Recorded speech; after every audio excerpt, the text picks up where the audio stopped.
Good evening, everybody. Hello. I walked away because I realized that I didn't fill up my drink container and I couldn't quite make it back in time. So, Pat, you started. Go ahead. To your show, welcome. So, okay, everybody. So this is Chris Weave and Pat Doyle for Starfleet Tactical. We do not have Alec tonight because Alec still doesn't have internet connectivity.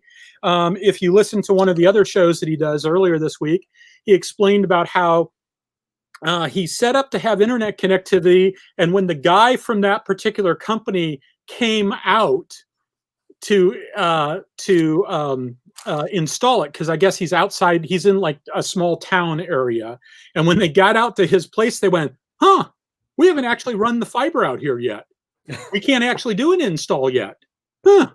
So he's looking at plan B at this point. He's got a couple of different options, but this all translates to he wasn't able to actually get internet connectivity on Tuesday like he originally planned. So I don't know when he'll be back. I assume that at some point he'll be back. But as it is right now, he sort of turned the show over to Pat and I. And so, Pat, what have you been up to this week? Mostly working, hanging out in the simulator, training guys, and doing a little bit of Navy work. So it's been a pretty standard busy week, and just taking care of various things around the life stuff, normal things. Nothing, thankfully, nothing too exciting. That's good. That's good. So, so I spent the week doing some wargaming for my employer. Running a war game. I was the assistant game director for it. Challenging to do in this era of pandemics and everybody required to stay at home. Like we were doing it with some people that are not on this continent. The original plan was we were going to go to them and everybody was going to show up at that particular place and we were going to do the thing. But we concluded a long time ago we weren't going to be able to do the thing that way. So we had to do it distributedly. And that was a challenge in a lot of ways.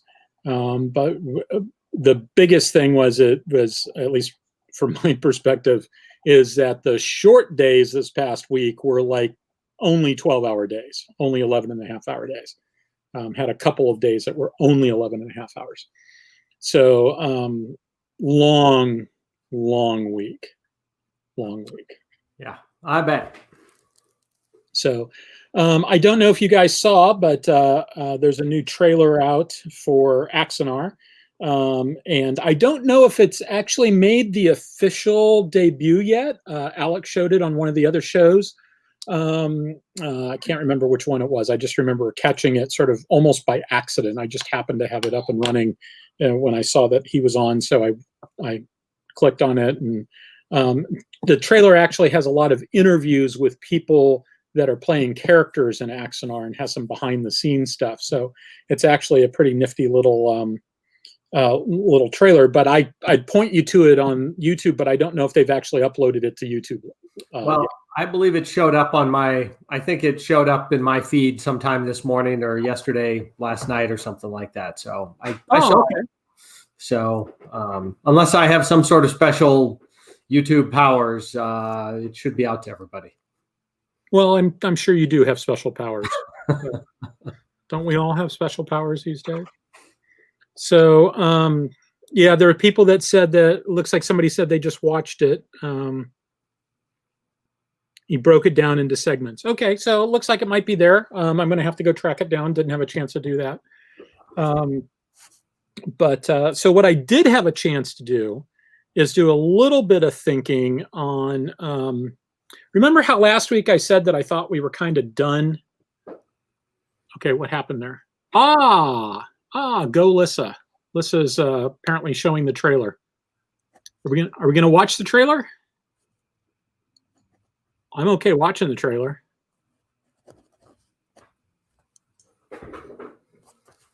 All right, let's watch the trailer. D7 is the ultimate expression of the Klingon warship. Technologically superior to anything in the quadrant. We would launch her and devastate the Federation fleet. Stardate 2245.1. The D7 enters the war.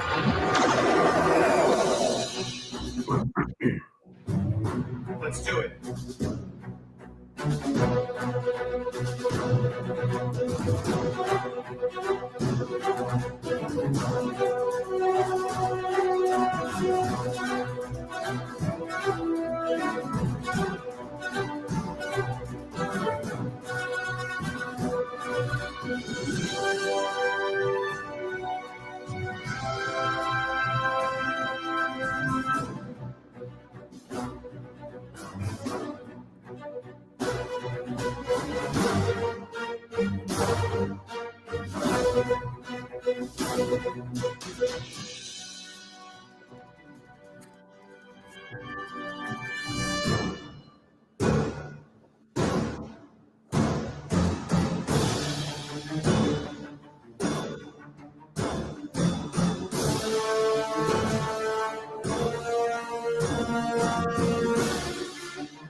I can't wait to see it so much. I want everyone to see this. It looks phenomenal already. Well, this production's fantastic. There's substance, there's depth. Anything that has something to do with like passion, I see like all of this come together. It's something that you just kind of like want to be a part of just by looking at it. Oh my God, this is Star Trek. I truly think this is a history-making production. I have highest expectations. It looks that good. The story, it's exceeding for. I expect this to be one of the finest pieces of small screen that should be on big screen cinematography with the level of professionalism and the quality of workmanship I've been seeing just on previs in the back.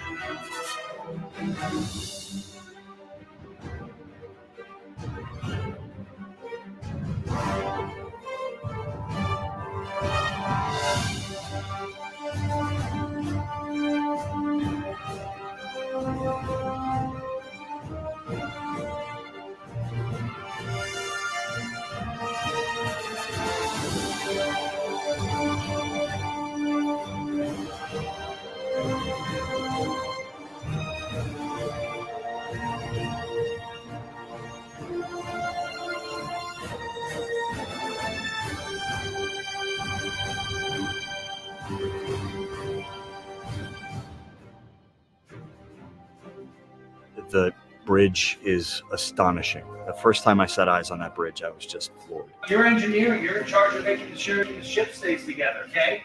First of all, the set looks phenomenal, so it was super exciting to walk in and kind of see all of that. Your weapons. You're making sure you're going to blow shit up, okay? This is amazing.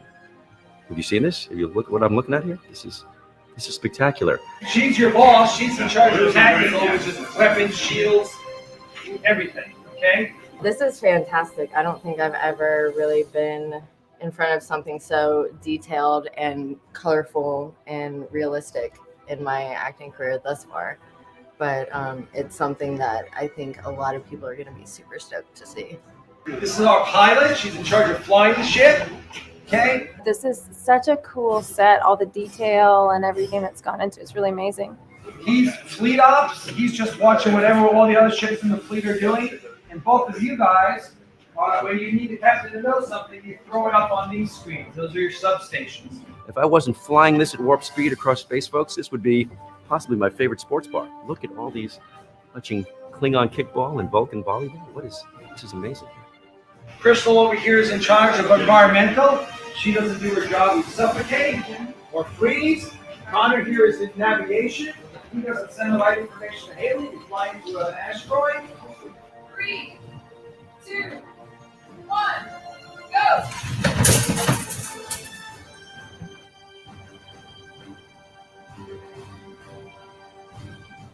This is amazing. This really is incredible. The cast, the crew, everybody was great. It was a really, really fun experience. After meeting all the people, I was kind of like, this is really a great team. I mean, it's a really well-run professional set, and I appreciate that as an actor. I'm very thrilled when I get onto a set and don't have to worry about little things and just know that it's going to run smoothly. And this has run very smoothly for me. Been very nice.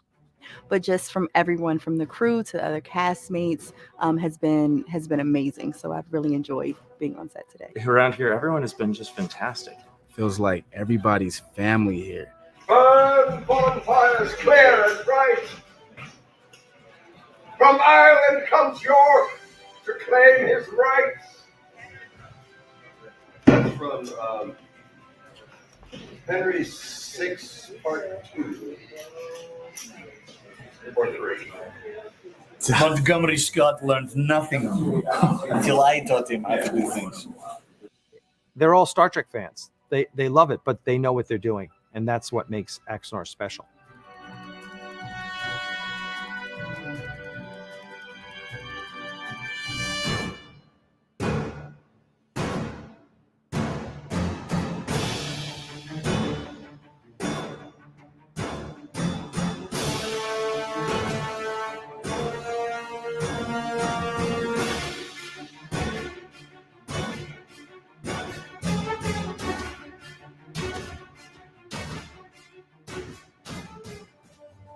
I am super excited. I can't wait to see it. I think it's going to be amazing. I'm honored. I'm honored to be a part of this story and this world, this universe, and just the legend that it holds behind it. I'm excited more for the fans. And so when you do something of this quality, I really expect everyone to embrace it. Why I got into this is to tell stories and to make people feel things. So if I can do that in any facet, I'm on board, literally. I want the fans to be happy. If the fans are happy, then I'm more than happy, you know. Yeah. Thank you, Star Trek. And cut.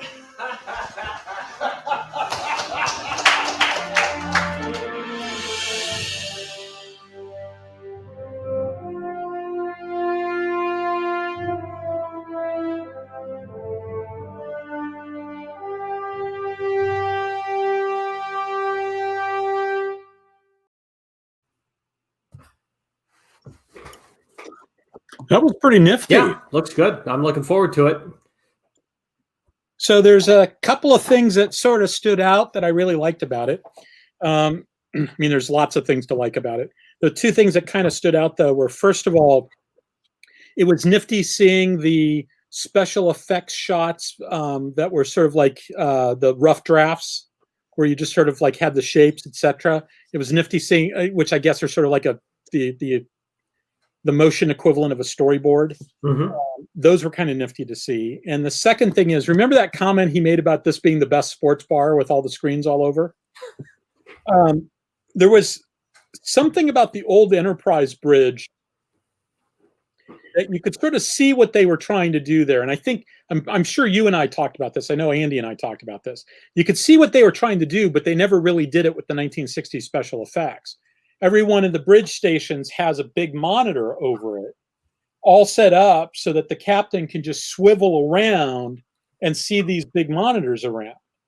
And so I think what's going on there is, at the various bridge stations, those are the status displays so the CO can maintain his situational awareness about what's going on. Those screens aren't for the people sitting there, they're for the captain. Because a lot of what's going on there is about making sure that the lead decision maker has all the information he needs to make a decision. And so they're not looking at that stuff. And you see that on the bridge, right? You see these big pictures of the ship and, you know, what the status is and things like that. And all that stuff is designed for Garth or whoever is sitting in the center chair for that particular instance, so they can see what's going on. And I like, one of the things that I don't like about later Star Trek, like TNG, etc., is there seems to be this idea that everybody has to be facing the bridge. A lot of those guys on the bridge, facing the main monitor. A lot of those guys on the bridge, I wouldn't want facing the main monitor because they've got a job to do that doesn't involve looking at the main monitor. Mm-hmm. Their attention should be someplace else. And if that means that they have their back to that monitor, then they have their back to that monitor. Well, I believe quite a few of the stations, you know, did. I mean, Worf was standing there behind the captain. He was facing the monitor, but you had people at a lot of the other stations towards the back. Right, but those stations towards the back, like the three behind Worf, were specifically mission specialist stations that were oriented towards away teams.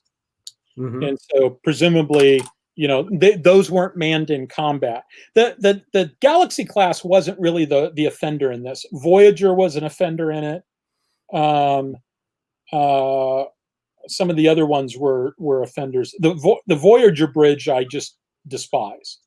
There's a YouTube video that talks about what a great design it is. It's a horrible design. It's absolutely horrible design. It's horrible for the following reasons. The helmsman has so much to do that he has to have an extra large control panel and a chair that slides around on a rail in order to be able to get to the entire control panel because it's so big. If he's got that much to do, there should be another dude there with him, right? Yeah. You've got positions on that bridge that are, you know, first of all, you've got all these people way far apart, so they're going to have to yell at each other over across the bridge to be understood to each other if they have to communicate. Because nobody seems to be wearing any sort of radio headset like you'd really see in CIC on a Navy ship. And then you've got some people up front that you really don't see. It's on the blueprints, but you don't really see those positions, you know, what those people are doing. They're up front, right next to the main monitor, oriented to the main monitor, but it's literally the case that they're looking at the screen like this. They're looking at it at an angle where they couldn't actually see anything on the main monitor anyway. So why are you bothering to have them, they're, you know, facing in that direction? I could maybe see facing the captain. I could see them facing the wall, so they've got a bank of control panels and screens in front of them. But it's like, what are you guys doing? The Discovery Bridge is horrible in that way too. It's just way too big. I mean, you need more spaces than you might think you do because there are always extra people on the bridge, on the CIC, etc. You don't need them. They're not there all the time, but frequently you might end up with 3 or 4 or 12 extra people in a space. So you need to have space for that. I remember having the conversation with Tom Pope when we were talking about on our Harrington ships about how he needed more chairs because everybody needs to be sitting in an acceleration couch and he needed more chairs. And his response was, I've got enough chairs to cover everybody in the bridge crew. And it's like, yeah, but you don't have enough chairs for the 4 observers or 6 observers that are going to be on board for when they're doing, you know, exercises or when there's a Commodore on board and he's got to have a place to go or the, you know, this, that, or the other, or the tech reps who are there to make sure the gear's working properly. You need extra spaces for all those guys. So that's my core dump on all the extra spaces you need. Well, as you know, on the panels, and I do remember you were talking about the screens earlier. You were talking about the screens along the top of the bridge and stuff. So in the cage or the menagerie, pick your episode, which one you think that was. But Spock gave a briefing on the planet, and we actually, and it showed information on that particular planet, and Spock would wave his hand to make the screen shift. So that's where we got the Apple swipe. We saw the Apple swipe in 1965. Well, yeah, and we saw the Motorola flip phone then too. Yep. Let's see. Yeah, but as far as the trailer goes, looking down, actually, I'll probably rewatch it again and slow down some of the video or pause it here and there. But because it looked like there was some, I'm curious about the controls and the labeling of the buttons and stuff like that. See how much it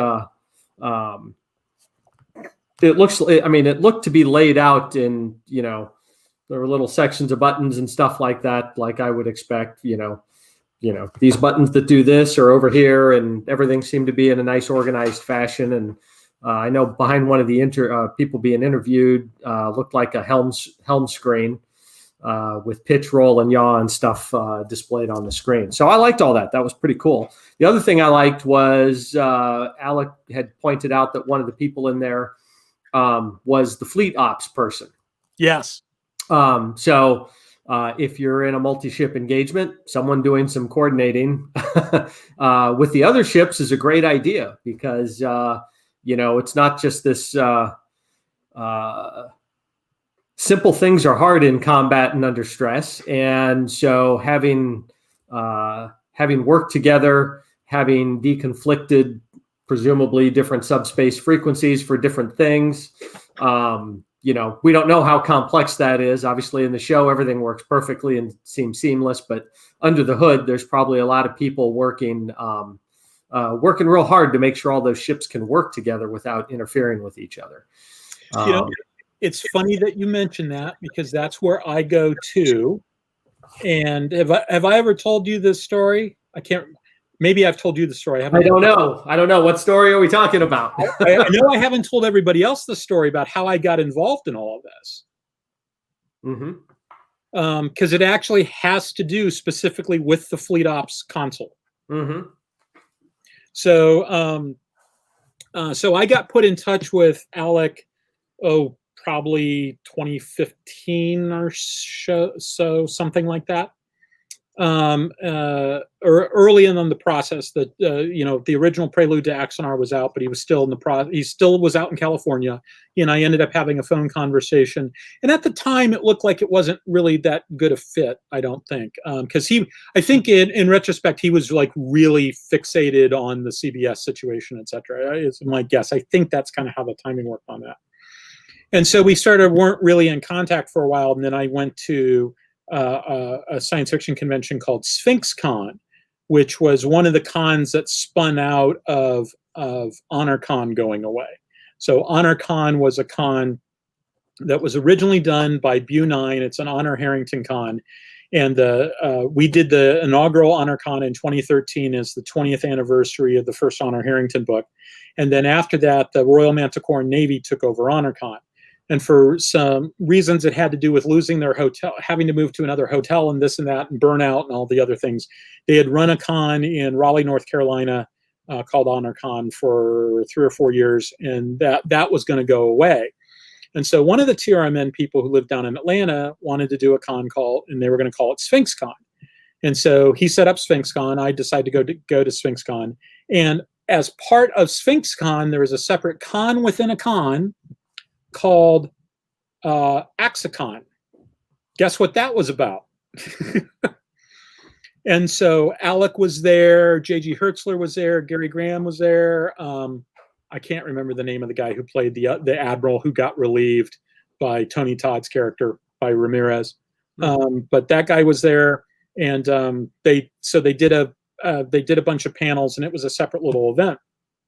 And Alec and I ended up being on a panel with David Weber that was about, because David Weber was the guest of honor, and it was about basically Alec told the story about how he was looking for inspiration, things that he could good things that he could borrow from to sort of bring. Thank you, Steve Jepson, I think, yeah, to bring Axanar to life, bring the feature to life. And so Alec and David and I end up being on a panel. And when we're doing the introductions, I say, oh, yeah, we talked on the phone about 2 or 3 years ago. And like, oh yeah, I remember having that conversation, etc. What have you been up to, etc., etc. And so during that panel, after that panel, Alec invited me to be on some of the other panels at Axanar. So I ended up crashing a bunch of other panels and talking about starship combat, etc. And so at some point, we're talking about all the different bridge positions that he's got. And he goes, yeah, and there's this fleet operations panel, this fleet operations position, because it's going to be, it's a dedicated warship and they need that. And I said, oh, what do you have that, what does the fleet operations position do? And he says, I don't know. And I said, I know. I can tell you what it should do, because he, at that point, a lot of the displays were just printed colored acrylic sheets or something like that. They were static displays, and so Dana has been going through and bit by bit replacing all the statics with screens. So all that stuff is definable, right? And they can have dynamic stuff, et cetera, et cetera. But they hadn't done the fleet ops panel. At this point, there are just these plastic backlit panels there. And so I said, do you want me to tell you? I mean, there's a similar position in the Combat Information Center. There's a couple of related positions along those lines. And I can basically do a core dump on what I think those should be. Let's just say that she turned all the screens on when she did the red Komodo test, so they're all screens now. And so I said, I can tell you what I think those. Finish your story, then we can go. Yeah. On Yes, I can. Probably, I've been watching this brew up for the last 5 minutes. Yes, I can do at least a little bit of that, and so I basically wrote a document that said, here's what I would suggest that it looks like. Here's what I would suggest that it do. Here's how it would, here's what I would suggest how it all fits together. Now, I don't know if Alec has done that. I haven't asked him. So I do know that he shared a copy of the script with me. So I've actually read the script. I do not know how that script changed between when I saw it last and when they did it. I did sign an NDA, so no, I'm not going to give everybody the copy of the document unless Alex says that I can. I do at some point want to have a conversation with him to sort of find out what they ended up doing. But I can tell you that, on a U.S. Navy ship, there's something called the Force Over the Horizon Controller, who's responsible for sort of like making sure that and there's some other positions in there that are responsible for making sure that all the data links and stuff work, because a surface action group, a surface battle group is more than the sum of its parts. And the reason why it's more than the sum of its parts is that they're all sharing data with each other. And back in the days of World War II, they did that by using boards that were either paper or they were writing on them with grease pencils, map boards, and they were passing information back and forth to each other via radio. And at some point that turned into passing it back and forth electronically, but they were sending each other track quality data, which means, it's good enough that you can point your own radar at it, but it's not good enough that you can fire a missile off of it. It's not precise enough. And nowadays they actually can, through something called cooperative engagement capability, Aegis ships can pass to each other targeting quality data. And through something called NIFCA, Navy Integrated Fire Control something, I can't remember what the last CA stands for off the top of my head. They can actually do that now with aircraft also. So you can have like an Aegis ship launch a missile using only the data it gets from an aircraft or vice versa, which is a new capability. The Navy is working really hard to make data links work the way that you probably think they do just from hearing about the concept of a data link. Most of the way that people think data links work, people who've only heard about a data link, the way that they think they work is science fiction. But the Navy's working really hard at turning that science fiction conceptualization of a data link into something that they can actually do in the real world. And it's really, really cool. So So that's my little spiel on data links. Shall we talk about this frigate thing, Pat? So Pat, it helps if you unmute. Sure does. Okay. How about that? Technology. So yeah, I believe actually if you could repost the question, that would be probably helpful. But how is can you please address the frigate versus destroyer classification debate and how that's affecting the newly announced frigate program from the U.S. Navy? Do you want me to start? Sure. Okay, so the debate in question was the classification debate. Last week, I talked a little bit about how pre-1975, there was a sort of a different classification scheme for U.S. warships, and then we sort of changed it, and a bunch of ships got their classification changed. And like back in the old days, like a Ticonderoga class cruiser started off as a Ticonderoga class guided missile destroyer. But at some point, there was a belief that we didn't have enough cruisers. And so with the stroke of a pen, we solved the problem of not having enough cruisers. We crossed off destroyer, we wrote in cruiser, now we have enough cruisers. And so this new frigate actually really isn't part of that debate. The frigate design classification has been sort of steady for a while. It looked for a while like they were going to have some issues with that could fit in that. And that's because they came up with a ship called the Littoral Combat Ship, the LCS, aka Little Crappy Ship.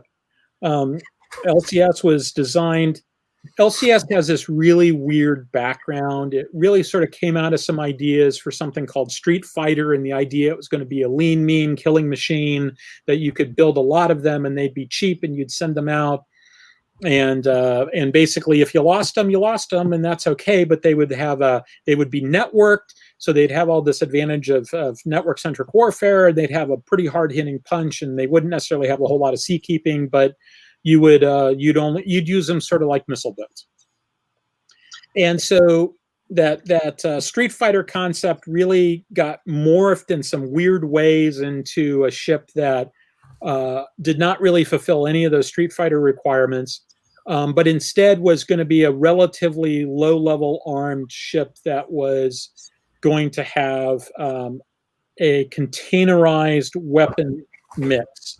So the idea is you've got a C-frame, you've got mission packages with mission crews, and the C-frame has a crew. So like you want to turn it into an ASW ship, you load the ASW mission package that's all containerized, you load the special ASW guys on board with it, and now you've got ASW capability. And if you wanted to do mine hunting, you did mine hunting with it, et cetera, et cetera. So this program had a few problems. One is that they were really ambitious about what you could containerize and what you could make work with all that stuff.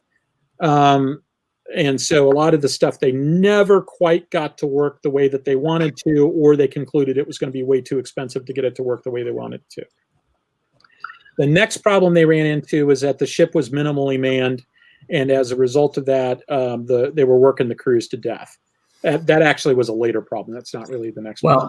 Well, yeah, so they generally have two crews per ship. They've got a blue crew and a gold crew. So one crew will operate while the other crew's back at home resting, and then they'll fly the crew out to wherever the ship is, and they'll take over and do rotations on the same ship. Now, yeah, and this is something the Navy's tried in the past, and I will note that sometimes it works with submarines and has consistently failed with surface ships. Mm-hmm. And they've always backed off of it with surface ships. And there's a couple of reasons for that. One is submariners are incredibly anal retentive. And I say that in the best possible way, right?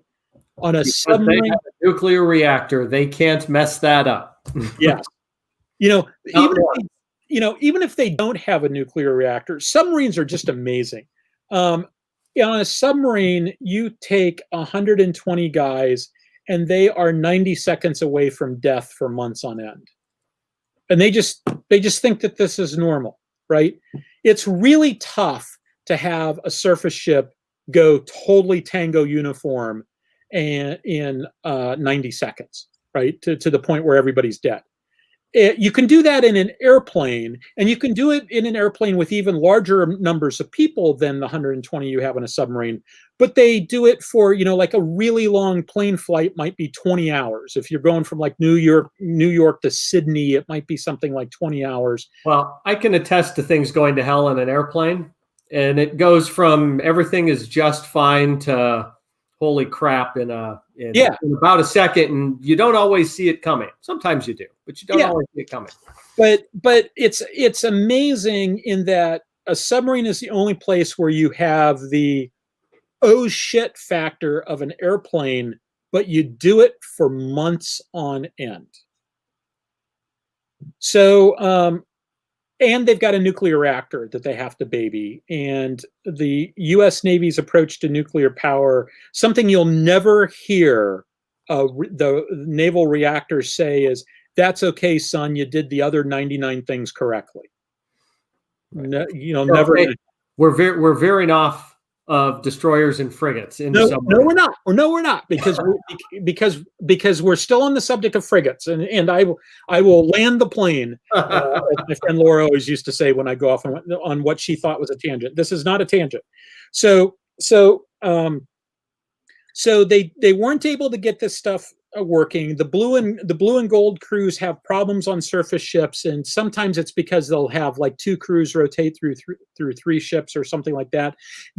Those ship rotations only work if you're going to send the crew back to the same ship in a time period where the people that left problems behind can be screwed over by the crew that they screwed over.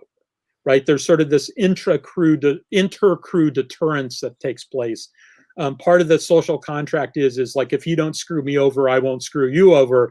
And that incentive structure totally breaks down if you know that you're never going to go back to that ship in a tight enough time frame that they can do it to you if you did it to them, right? And so submarines can make that work because there's such that impending sense of death, and because it's very tight time frames. The surface ships it hasn't worked with.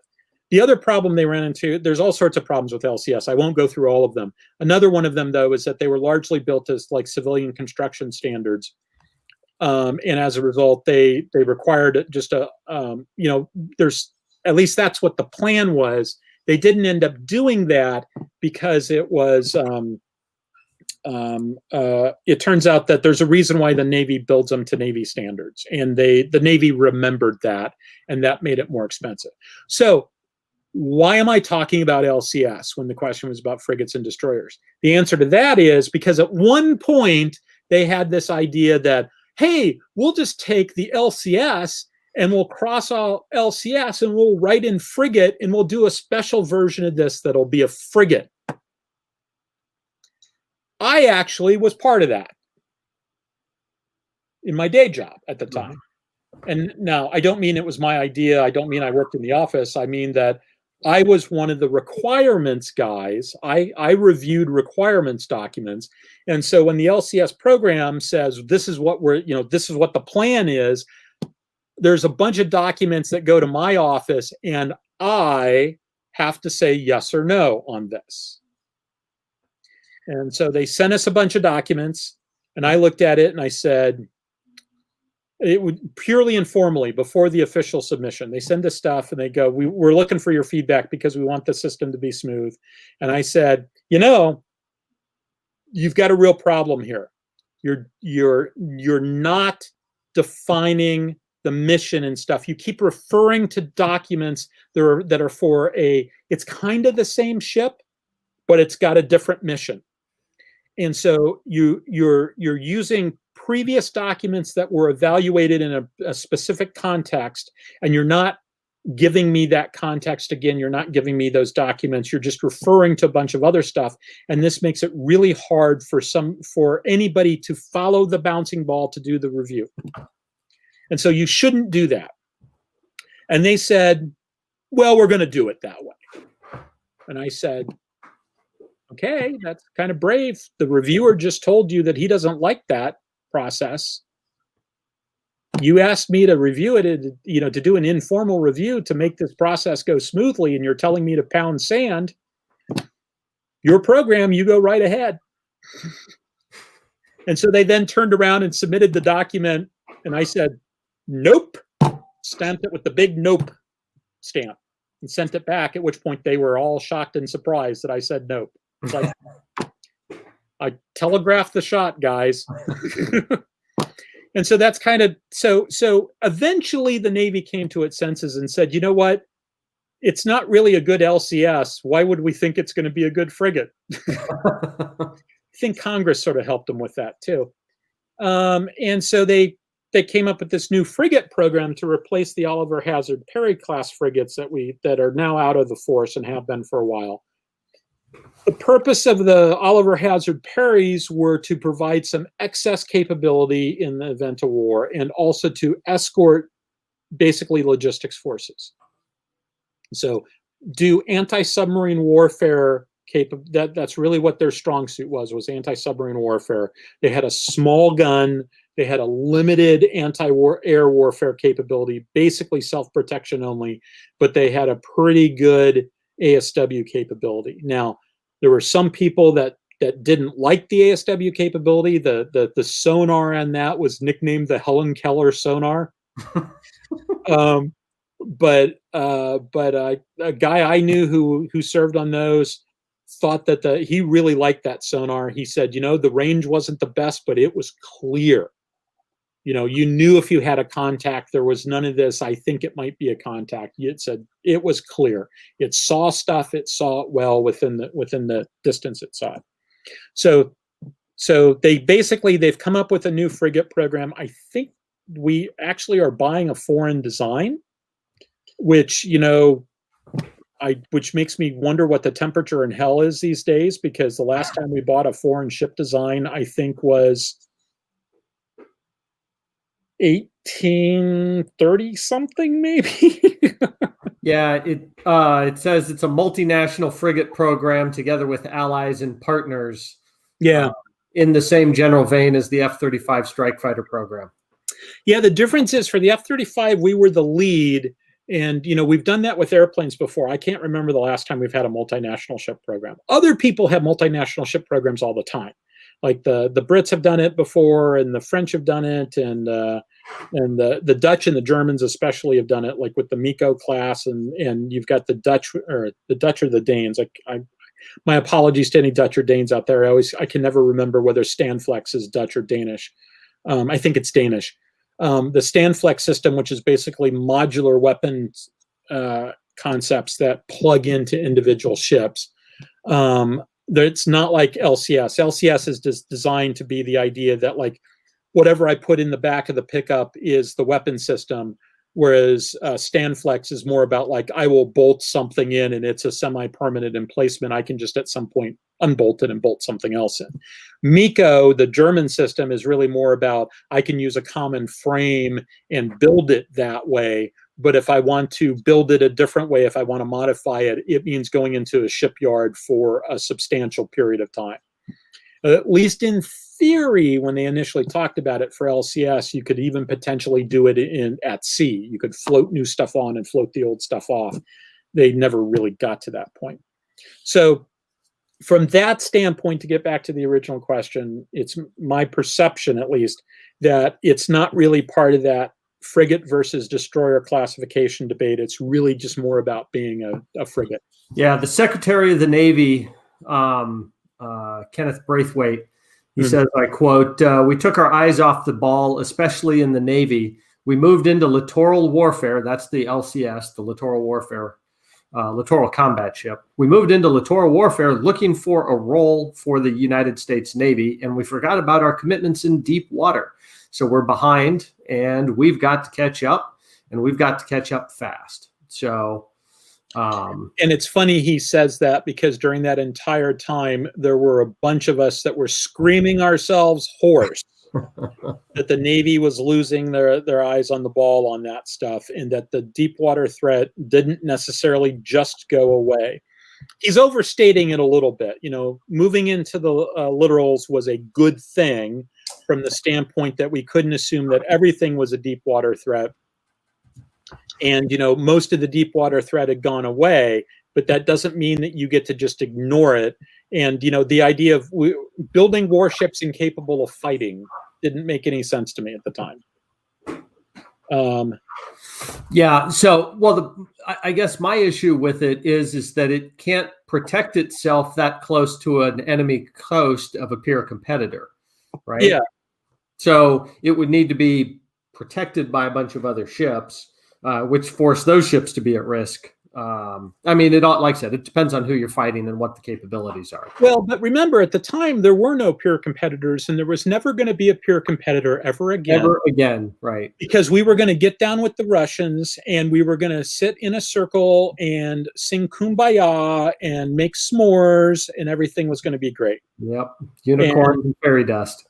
Yeah. And so I've often said that the biggest question in Sovietology was, are the Soviets that way because they're communists, or are they that way because they're Russians? We now know the answer to that question. Yeah. Yep. And at the time, we totally and completely discounted China also. China wasn't a threat. It was really only around 2000 when China sort of, during the Clinton administration, we paraded a carrier battle group through the Strait of Taiwan, and the Chinese sort of went like, yeah, we're not going to let them do that anymore. We need to develop capabilities so they can't do that anymore. And so that's really the world changed. And for a long time, when I worked at the Naval War College, we were studying China, Taiwan, and various issues, South China Sea, all of that. And we consistently had trouble getting anybody at that time to take China seriously. They'd say like, well, China's not a threat, and it's never been a threat. And it's like, dude, your information is 5 years out of date. And with most countries, you can't do a total and complete 180 in 5 years. But when the Chinese put their mind to something, as it turns out, they're really, really pretty impressive about changing the way the world works. Mm-hmm. So none of this is Star Trek, though. No. Should we talk about some Star Trek stuff?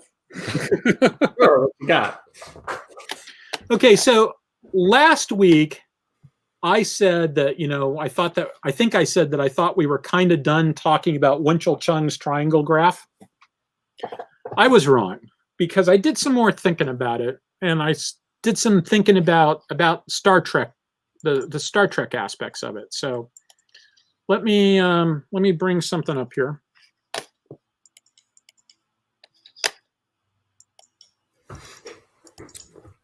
Yeah. Now, have you been aboard so I know we've talked a little bit about the LCS. Have you been aboard an LCS? I have not. So I went aboard. Go ahead. I went aboard one of them. I did go aboard one of them once. It's a pretty neat ship. I mean, they're small. The crew is small. Yeah. And the idea was you have a crew of the ship, and then with those mission packages that would come aboard, you'd have a different group of people come aboard too. But unfortunately, the ship's a little bit too small to have the ship's crew and the mission group. It's also got a big boat bay in the back. The bridge looks like the cockpit. I mean, actually, it looks a lot like the old Enterprise's setup. It looks like a cockpit, an airplane cockpit, just like sitting there too for both the people driving the ship and everything. So it's pretty neat. But yeah, and there's a lot of nifty things about that. Correct. About the ship. I mean, the idea of thinking in terms of the C frame in the mission package, et cetera, a lot of that stuff, file the serial numbers off, run it through the science fiction converter, and there's some really nifty ideas in there. Yeah. And so ideas that I'd like to see a little bit more done with. And so, it's like a lot of other things. I took a bunch of notes when I encounter stuff like that, so I can run it through the science fiction converter and do stuff with it. But it's sort of a story about the Navy's failure mode. The Navy is exceptionally good at adopting the conclusion slide while rejecting the assumption slide. Yeah. And that is exactly what they did with LCS. Yep. So they basically said, yeah, we like the answer. We like the answer at the end, but we don't want to do the things that we need to actually do that. And it was a high visibility program that the CNO at the time was pushing. And really you sort of ran into the problem that, as one person put it, when asked the question of, why didn't the analyst explain that this wouldn't work? And it's like, we did explain it. We explained it all the time. Nobody would listen because it was a high visibility program. Oh, okay. So I haven't said this at all this time. So I should have said this a long time ago. I do not speak for any employer, past, present, or future. These are all my views of it. Now, me too. Yeah.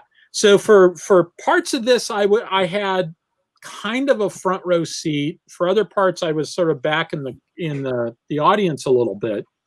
But it was something that I spent a lot of time paying attention to, and I talked with a lot of people who did analysis for various pieces of it here and there. I'm not basing what I'm saying. Yes, thank you very much for putting that up, Lissa. Just leave that running. And it's like this. My opinion is not based just on reading about this stuff. My opinion is based upon talking with a lot of people that were part of these processes. So in any event, let me go through a few things here. Okay, so. Let's talk about Winchell Chung's ship design triangle, but I'm going to expand it to talk about Star Trek a little bit. And so this is the Starfleet edition of it. It's actually Atomic Rocket Ships of the Space Patrol. I always say atomic rockets, but that's not technically correct.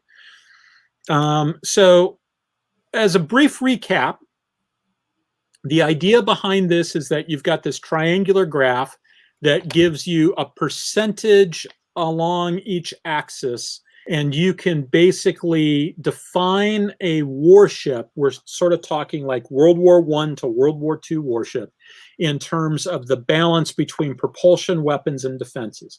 And the unit of analysis really that we're talking about during this time period is trade-offs in how you're going to use mass. Right?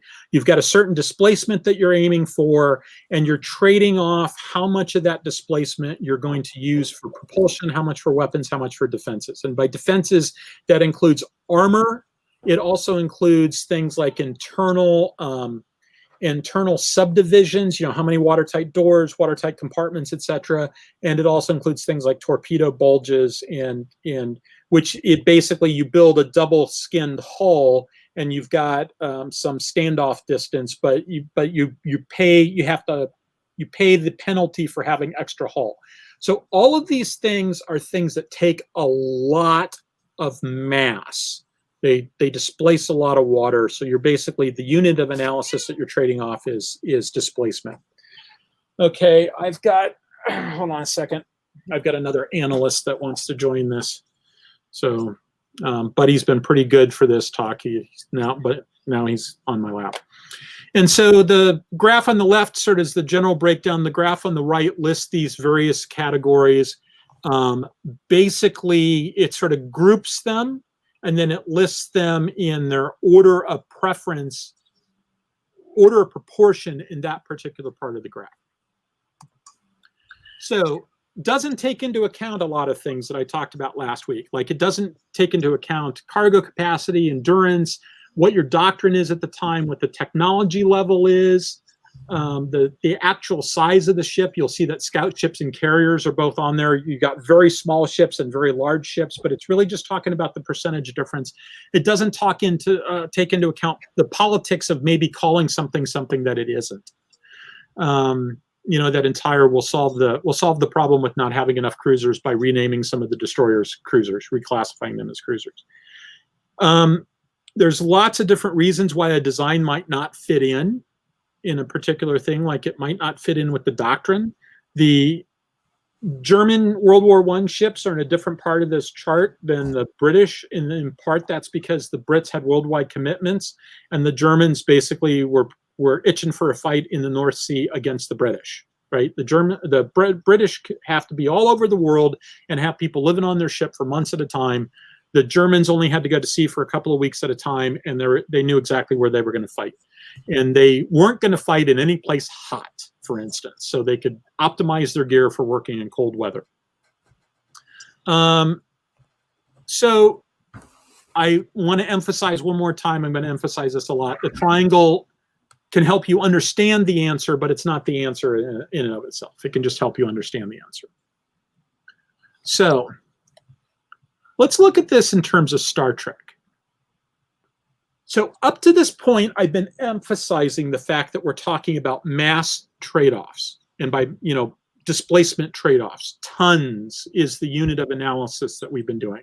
And that's because all of these things are heavy and the mission is pretty constant, right? We're talking about warships. So when you're talking about warships, warships mean something. So it's about how you're actually going to deploy combat capability and what does it mean to have decent combat capability, right? Do you need lots of propulsion? Do you need lots of armor, etc.? And so in that case, there was a lot of things that were sort of consistent, right? And so we were really just talking about the mass trade-off for it. But we could talk about it in terms of a mission emphasis instead. And if we do it that way, we're looking at how much of the ship design is driven by a particular requirement, not in terms of how we're going to spend the mass. So you can think of this as sort of like more of an input to the process. And it's sort of a different way of looking at it, right?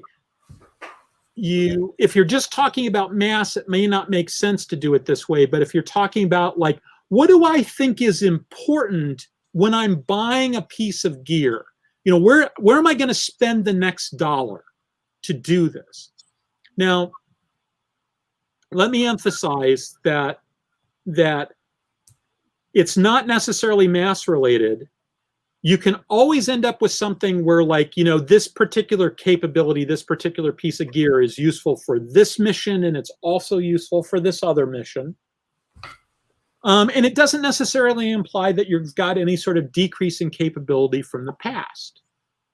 Because as technology improves, you end up with a situation where, does a Sovereign have more exploration capability than a Galaxy class? Well, maybe it does, but maybe it doesn't, because exploration sensors and combat sensors are pretty similar. Sovereign's clearly more of a warship design, but the sensors, maybe you can tweak the sensors in such a way. If the technology's gotten better, you might be able to maintain a certain level of capability, even though it's not as big an emphasis in your design. It's really more about thinking like, when I'm putting this design together, what do I care about? That's really what you're talking about. It's really more about sort of populating the requirements process. So how do requirements work? Let me talk a little bit very briefly, about how we do requirements, because I used to be part of a requirements process for DoD. When I say requirements in the Department of Defense, there is a separate group of people that sort of figure out what capabilities do we need to have. There's guys for the Navy that do this and for the Air Force, et cetera, et cetera. But it's, we got this problem. We need something to solve the problem. The first question you ask is, can I find a non-material solution for this? Can I change my doctrine? Can I change my tactics? Can I change my training? Is this really about facilities? Is it about personnel policy? Is it about a logistics thing, right? Like maybe I can fix this problem just by buying more bullets and having more bullets on site available, or more ammunition. I don't actually need a new ship. If you come to the end of that process, you've done an analysis of alternatives and you sort of looked at all the different options and you conclude that, no, I need a material solution. I'm going to have to buy something that I don't already have. That's when the requirements process has decided that I'm going to buy something. And so the acquisition and the requirements process are interleaved, in that as you go through various acquisition milestones, there are requirements documents that you need to have along the way that you use to figure out whether what you're buying is meeting the requirement. So like as part of the acquisition process in my old job, the Office of Naval Intelligence would produce documents that support, that document the threat that, say, for instance, a new ship was going to have to deal with. On the requirement side of thing, there were some related things that didn't really get into any depth on what those threats were, but it was mostly about telling people where they needed to look to find information about stuff. So, you know, like they might have a page that talks about the threat, the type of threats that it was designed to deal with in the requirements document. But then as part of the acquisition process, that one page worth of threats might be 200 pages worth of documentation. That's how we do requirements. I have yet to see anything that gives me any specific knowledge about how Starfleet does requirements. I know that they have a requirements process because they're buying a bunch of ships. They're buying a bunch of gear, and they need to make sure that they're buying stuff that works for people. I don't know how they're doing it, but I know that there's a requirements process in there. You see hints of it in Sternbach Okuda. You see hints of it like the Next Gen Tech Manual, where they'll use the word requirements on stuff, but you don't really know how their process works. So, next slide. Buddy, what are you doing? Are you getting down? Okay. I don't know what he knows what he's doing. So I would, as a rough proposal, and I haven't had time to go through and fully think this through, but as a rough proposal, I would suggest that probably Starfleet in particular, but well, let's say Star Trek, is interested in 3 areas that you might be able to put on this chart. And they are, as you can see, propulsion and endurance, which is sort of a fundamental multiplier that you use across the board for a bunch of different things. Combat capability, because the Starfleet has a mission to protect the Federation, and this exploration capability. And you can probably say that you can look at various time periods that we see over the time period of Star Trek, and you could say during this time period, fleet doctrine, you know, as a whole, the fleet is probably concentrating in this particular area. Or you can say, as a whole, it might be concentrating in this particular area. Or it might be multiple areas, right? And that those are going to change over time, right? So, like, in the time period of the original series, I think most of that stuff was probably in that balanced region in the center. Area number 8 is kind of the impression I get. I get the impression that by the time period of Next Generation, where Federation's been at peace for 70 years, the Romulans have sort of retreated behind their wall of indifference. The Klingons are now our buddies. We're all singing Kumbaya and making s'mores. And at that point, it really looks like the Federation has really gone more towards exploration. So I'd argue we're probably somewhere in 9 at that point. And that it's really not about combat as much anymore. It's really more about exploration. Now, the gear between these various things, you know, like I said, sensors are sensors, and it might just be about redundancy. It's not about having a different set of sensors. It's about redundancy. It might be about some other things that you see, like exploration type ships have a tendency to have a separate primary hull that has a neck of some sort, and the primary hull detaches either routinely, as we see with the Galaxy class, or emergency use only, like we see with the original Enterprise. And so that seems to be one of the hallmarks of an exploration type ship, is that you've got a secondary hull with a big navigational deflector so the ship can move fast. You've got a primary hull that can detach and function as a lifeboat. Your primary warp core type stuff is in the secondary hull, so that if you've got a problem, you can detach the people part and get it away from the part that's about to go boom. And it's got enough capability that it can just sort of function as a lifeboat until somebody comes and finds you. The ships that you sort of get the impression that are designed for use within the Federation proper, not the exploration zone, but the Federation proper, are things that look like the Miranda class. They don't have a whole lot of capability for a navigational deflector. They seem to be more willing to let the part that goes boom be next to in the people part, because it looks like they think that they're either going to be in a safer environment or they're optimizing for a different set of constraints. Like they're not as worried about having to have it's more feasible that people could live in life pods than having to live in the primary hull for a while away. And if they're in the Federation proper, their odds of getting rescued are way better. Exactly. Send out a distress call, someone's 2 hours away. Yeah.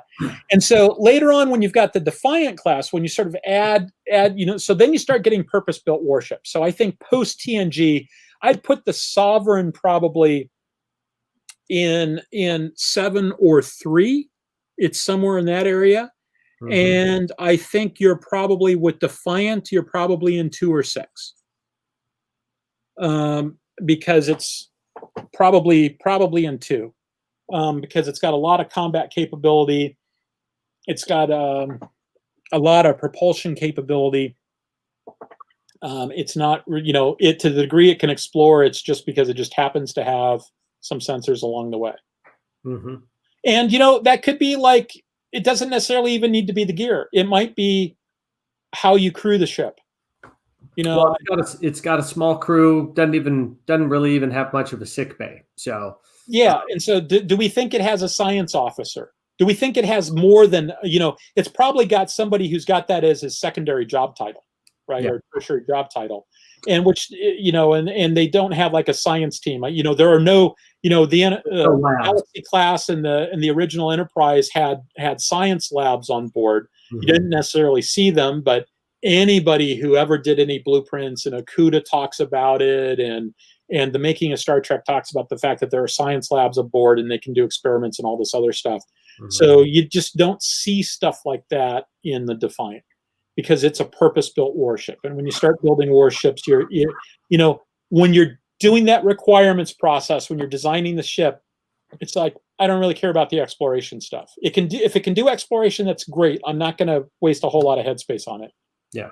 I think that's what's really going on. But like I say, the triangle graph can help you understand the answer. It's not the answer itself. You probably shouldn't be trying to design a ship by, you might say we're kind of over here, and that's gives you some context, but you shouldn't at any point say, we're right on the border, and I really kind of want to be in 3 rather than 8, so I'll just move it. No, this isn't about making a decision to be in one or another. It might be a useful tool to evaluate whether you're in the right place, but it's not about making a decision to move from one to another. So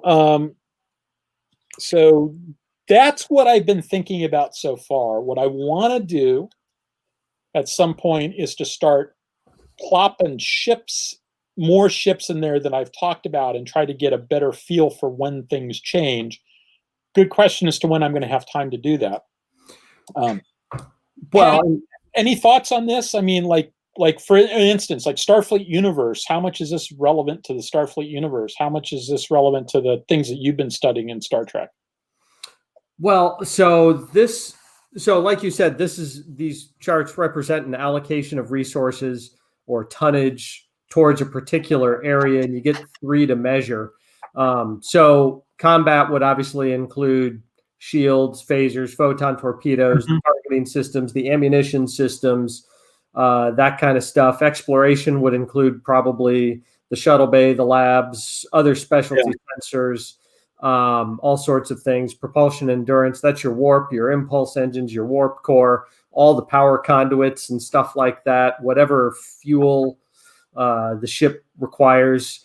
Endurance would also just be supplies in general. So there would be a whole lot of details under each one of those. But the important thing to remember is the triangle graph, wherever you place a particular ship on this triangle graph, it's talking about that's a measure of the, percentage of tonnage, let's say, to itself.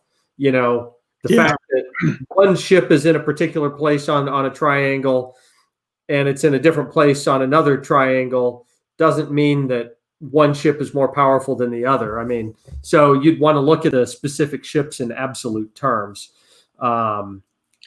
you know, as far as laying out the different combat capabilities of any particular ship. Yeah, and in a lot of cases, I think that you know, in the case of Star Trek, it's probably not about tonnage; it's about sort of headspace and the designers. It's about you know, what the designer's thinking about at the time.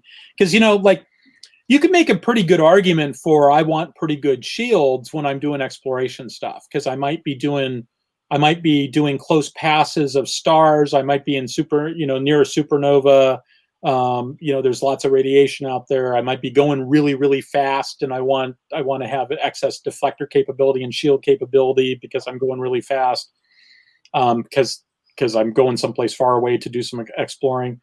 So it isn't necessarily that you know, if you've got really good shields, that means that you're combat oriented, but it might mean that because I'm thinking about exploration or I'm thinking about combat, I'm putting systems on board that are relevant to that.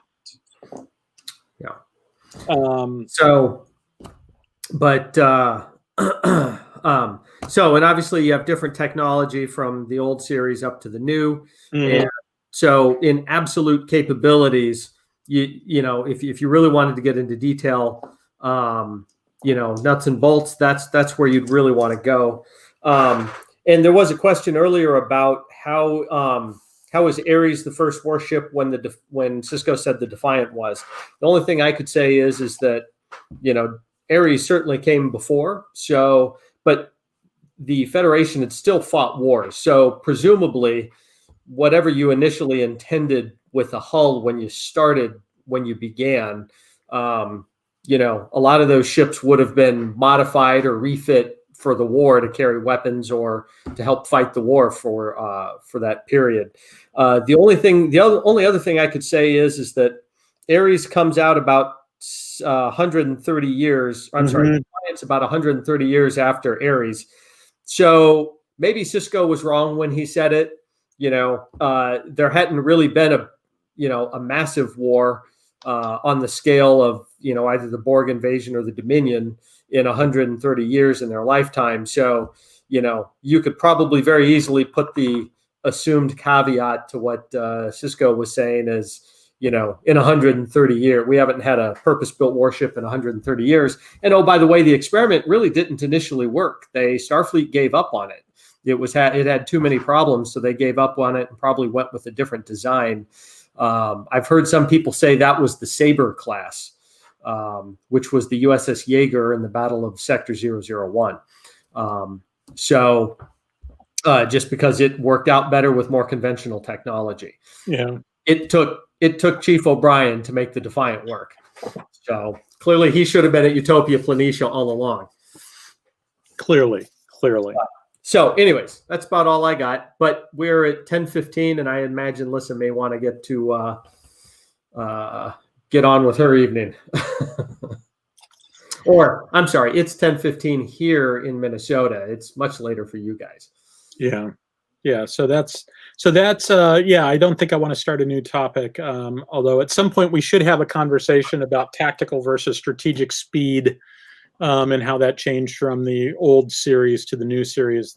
Some of the interesting differences there, because that's something else that speed ties back into the LCS discussion. The LCS was originally intended. Street Fighter was going to be really, really fast, and speed isn't necessarily as useful as you might think. Oftentimes, people think that speed has a lot of tactical utility, but when push comes to shove, the missile's faster, and so, you know, strategic speed, the ability to cross an ocean fast might be useful, but the ability to be fast in a battle isn't necessarily useful.